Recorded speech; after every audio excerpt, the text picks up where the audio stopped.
एक बार की बात है। एक छोटा सा गांव था जहां एक प्यारी सी लड़की रहती थी जिसका नाम गुड़िया था।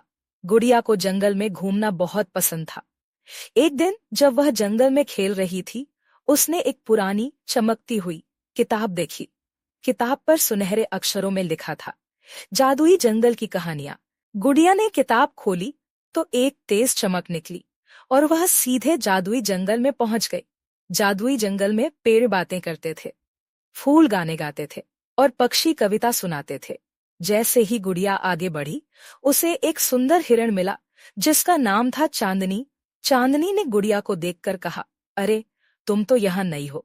क्या तुम्हें पता है, अगर तुम मेरे साथ चलोगी तो तुम्हें जादुई फव्वारे का रास्ता मिल सकता है। गुड़िया ने हाँ में सिर हिलाया और चांदनी के साथ चल पड़ी। रास्ते में उन्होंने एक रंग बिरंगा तोता देखा जो सजीव रंग बिरंगे बादलों के बीच उड़ रहा था। तोता बोला, अगर तुम इस रास्ते पर चलोगी तो तुम्हें एक जादुई फल मिलेगा जो सारे सपने पूरे कर सकता है। गुड़िया ने खुशी खुशी उस जादुई फल को पाने का फैसला किया। थोड़ी दूर चलने के बाद उन्होंने देखा कि एक छोटी सी झील में एक सुनहरी मछली कूद रही थी। मछली ने कहा, मैं तुम्हारी एक इच्छा पूरी कर सकती हूँ।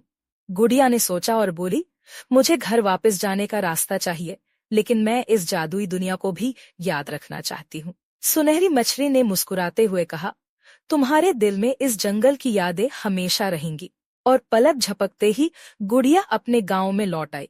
उसके हाथ में वह किताब थी जिसमें जादुई जंगल की कहानियां थीं।